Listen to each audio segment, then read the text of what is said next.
Hello friends, हमने कल जो आवेश के चार्ज के बारे में पढ़ा था। चार्ज कैसे कैसे व्यवहार करता है, कैसे कैसे वो एक्टिविटी करता है, उसके बारे में हमने कल पढ़ा था। आज हम पढ़ेंगे कूलॉम्स लॉ। कूलॉम का नियम। क्या? कूलॉम का नियम पढ़ेंगे आज हम, ठीक है। कूलॉम का नियम। कूलॉम का नियम क्या होता है कि कोई दो चार्ज है, ठीक है। एक चार्ज है, ये है Q1 चार्ज है, और ये क्या है, Q2 चार्ज है, ठीक है। Q1 और Q2 दोनों के बीच में दूरी कितनी है, स्मॉल r, ठीक है। अच्छा, ये कोई भी चार्ज है, चाहे पॉजिटिव हो चाहे ये नेगेटिव हो, पॉजिटिव या नेगेटिव कुछ भी हो सकता है, पॉजिटिव या नेगेटिव कुछ भी हो सकता है। दोनों पॉजिटिव होंगे तो और ये दोनों नेगेटिव होंगे तो प्रतिकर्षण, और एक पॉजिटिव एक नेगेटिव होंगे तो बल किस प्रकार का होगा, आकर्षण प्रकृति का बल होगा, ठीक है। अब क्या बात है कि इन दोनों के बीच में जो बल लग रहा है ना, वो क्या लग रहा है, F। क्या लग रहा है, F बल लग रहा है। फिर कूलॉम ने क्या बात बताई कि जो बल है ना, ये आवेश Q1 व Q2 के गुणनफल के क्या होता है, समानुपाती होता है। प्रोपोर्शनल होता है, आवेश Q1 और Q2 के समानुपाती होता है। और ये जो बल है ये इन दोनों के बीच की दूरी के व्युत्क्रमानुपाती होता है, व्युत्क्रमानुपाती होता है। अच्छा, तुम दोनों को एक फॉर्म में लिख लूँ मैं, F समानुपाती Q1 Q2 अपॉन में R square, Q1 Q2 upon में R square, Q1 Q2 upon में R स्क्वायर। तो कूलॉम का नियम क्या है कि कोई भी दो आवेशों के मध्य लगने वाला बल उन दोनों आवेशों के गुणनफल के तो समानुपाती और उन दोनों के बीच की दूरी के व्युत्क्रमानुपाती होता है, ठीक है। उन दोनों के बीच की दूरी के व्युत्क्रमानुपाती होता है। अच्छा, ये जो आवेश है ना, ये स्थिर आवेश होते हैं। क्या आवेश होते हैं, स्थिर आवेश होते हैं। ये भी स्थिर आवेश है। कंडीशन है कि कूलॉम का नियम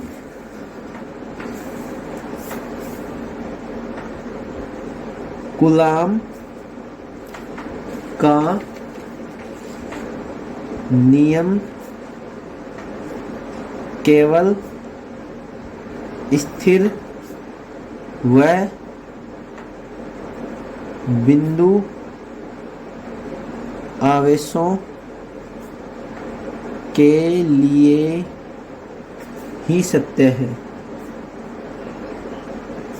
ठीक है। क्या बात बताई कि कूलॉम का नियम केवल स्थिर और बिंदु आवेश के लिए ही सत्य है, ठीक है फ्रेंड्स। कूलॉम का नियम स्थिर एवं बिंदु आवेश के लिए ही सत्य है, ठीक है, के लिए सत्य है। फिर दूसरी बात क्या है, अब मैं इसको लेके चलूं F समानुपाती Q1 Q2 अपॉन में R स्क्वायर, यहाँ तक पढ़ना है, ठीक है। अच्छा, मैं अपन को पता है कि समानुपाती का निशान जो होता है वो जब भी हटाते हैं तो एक कांस्टेंट राशि ली जाती है, F equal to K Q1 Q2 upon में R square, K Q1 Q2 upon में R स्क्वायर, ठीक है। इस K की वैल्यू क्या है, K की वैल्यू क्या है, 1/4 पाई एप्सिलॉन नॉट होती है। क्या होती है, K की वैल्यू होती है 1/4 पाई एप्सिलॉन नॉट। अच्छा, ठीक है।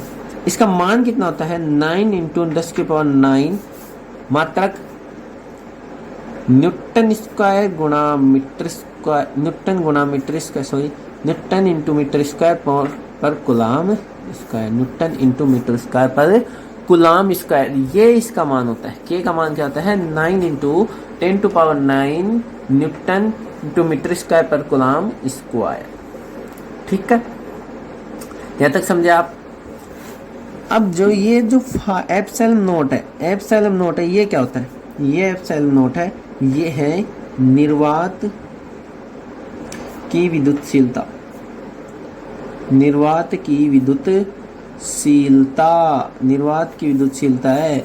इसका मान होता है epsilon not equal to 8.85 into 10⁻⁻12 coulomb square newton into metre square, coulomb square newton into metre square. एक कंफ्यूजन रहता है, ये जो कुलाम बल है ना, F इक्वल टू कुलाम बल, इसका फॉर्मूला क्या लिखा है अपने ऊपर, K Q1 Q2 अपॉन में R स्क्वायर। इस K को पता है क्या बोलते हैं, इस K को बोलते हैं कुलाम नियतांक। क्या, कुलाम नियतांक, क्या बोलते हैं, कुलाम नियतांक।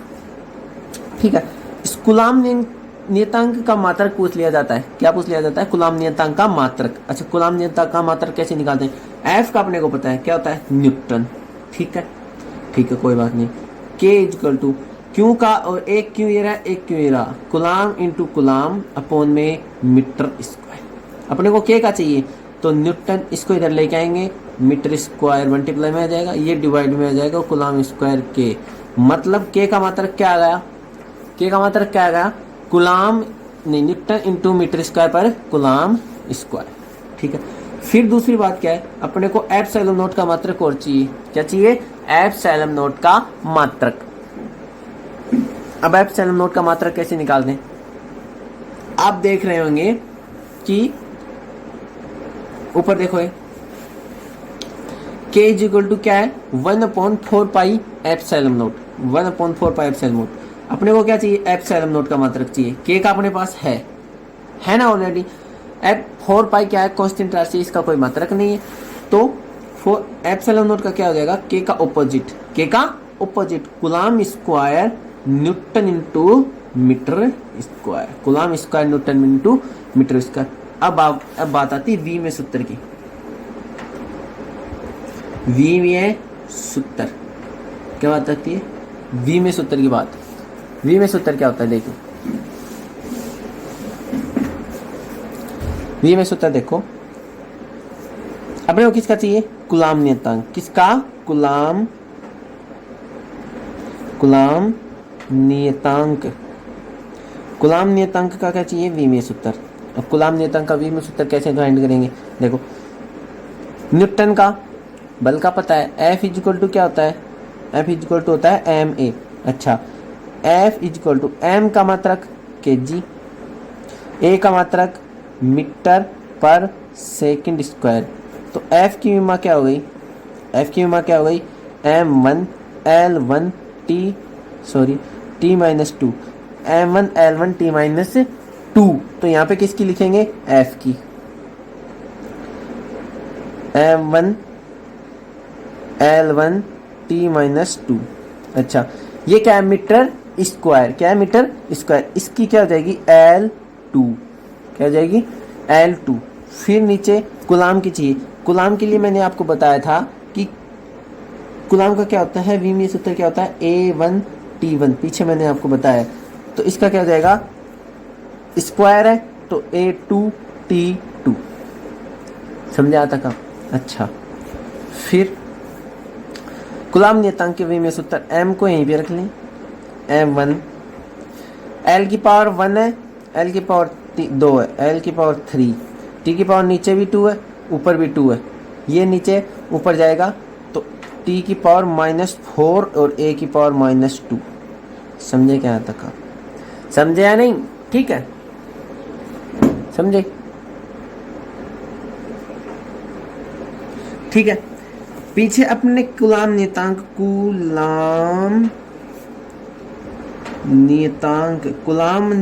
की विमा निकाली, m1 l3 t-4 a-2।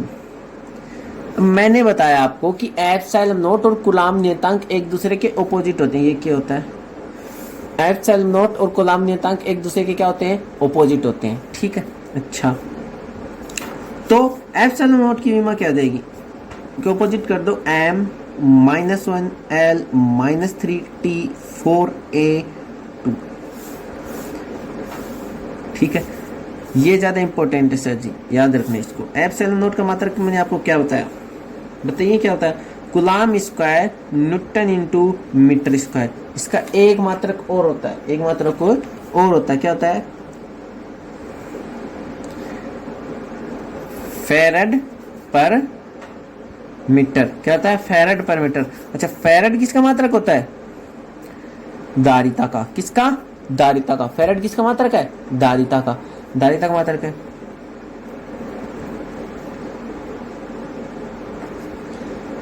धारिता का मात्रक है मीटर, इसका मतलब इससे क्या निकालते हैं कि धारिता का मात्रक क्या होता है वो अपन आसानी से फाइंड कर सकते हैं। यहाँ से फेरेड इज इक्वल टू क्या आ जाएगा, farad is equal to coulomb square newton into metre, coulomb square newton into metre, farad बराबर ये हो सकता है।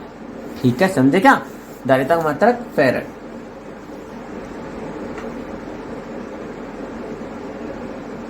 अब आगे क्या पढ़ेंगे, ये बात ध्यान रखना भाई, कूलाम का नियम स्थिर आवेशों के लिए ही वैध है। क्या है, वैध है, स्थिर आवेशों के लिए वैध है। ठीक है, देखो अब पढ़ेंगे हम जो मेन चैप्टर है वो क्या है, विद्युत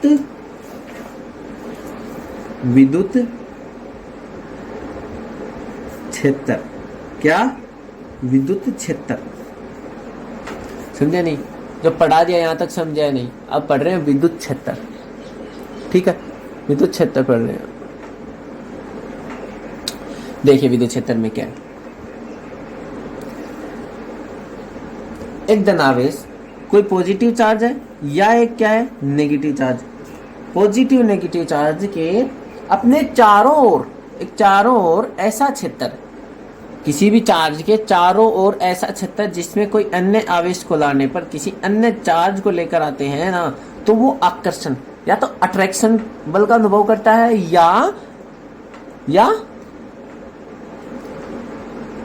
प्रतिकर्षण बल का अनुभव करता है। आकर्षण या प्रतिकर्षण बल का अनुभव करता है। ठीक है, अगर नेगेटिव के पास नेगेटिव लेके आएंगे तो क्या लगेगा, प्रतिकर्षण। पॉजिटिव के पास पॉजिटिव, प्रतिकर्षण। पॉजिटिव के पास नेगेटिव, आकर्षण। समझे इस बात को। ठीक है, विद्युत क्षेत्र की तीव्रता, विद्युत क्षेत्र की तीव्रता के लिए सूत्र देखिए, विद्युत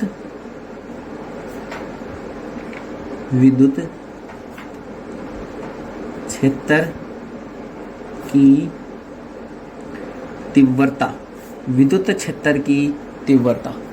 ठीक है, अब विद्युत क्षेत्र की तीव्रता क्या होता है, विद्युत क्षेत्र में किसी बिंदु पर स्थित एकांक धनावेश पर जितने बल का अनुभव करता है वही क्या कहलाता है,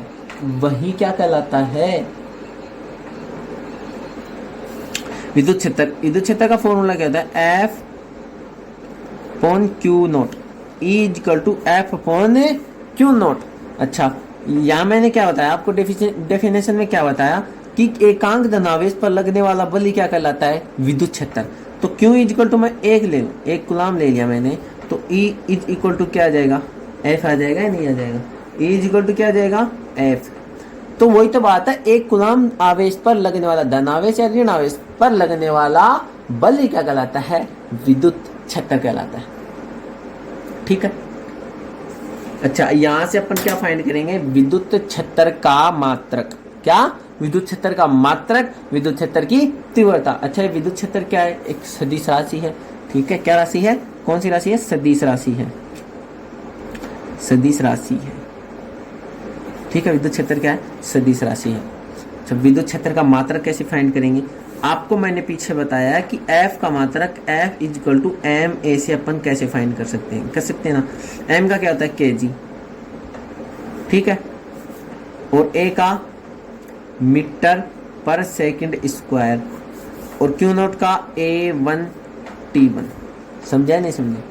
ठीक है, अच्छा अब kg इंटू मीटर, सेकंड नीचे आ जाएगा, A1 सेकंड का क्या होता है, T2 होता है ना, ये क्या हो जाएगा, T3। तो E इक्वल टू आ जाएगा, इसका हो जाएगा M1 L1 अपॉन में A1 T3। विमा आ जाएगी M1 L1 T-3 A-2 A-1 M1 L1 T-3 A-1। ये क्या आ जाएगी, क्या जाएगा, इलेक्ट्रिक फील्ड का विमीय सूत्र। ठीक है, इलेक्ट्रिक फील्ड का विमीय सूत्र। अब इलेक्ट्रिक फील्ड के मात्रक के बारे में बात करेंगे। किसके बारे में, मात्रक, यूनिट ऑफ इलेक्ट्रिक फील्ड। मैंने फॉर्मूला बताया कि E क्या है, electric field. E equal to क्या होता है, F अपॉन में q not, E is equal to F upon में क्यू नॉट। मात्रक एफ का क्या होता है, न्यूटन, और क्यू का कूलाम, न्यूटन पर कूलाम, न्यूटन पर कूलाम। एक मात्रक होता है ई इज इक्वल टू, एक फॉर्मूला और है, E is equal to V upon L. क्या है, E is equal to V upon L. V क्या यहाँ पर विभव, इसका क्या हो जाएगा वोल्ट, इसका क्या हो जाएगा मीटर। वोल्ट पर मीटर भी होता है, क्या होता है, वोल्ट पर मीटर होता है। अच्छा, जूल इज इक्वल टू क्या होता है, वोल्ट क्या होता है, V is equal to W बट्टे Q, V is equal to W बट्टे क्यू। मतलब volt is equal to volt, volt बराबर जूल पर कूलाम।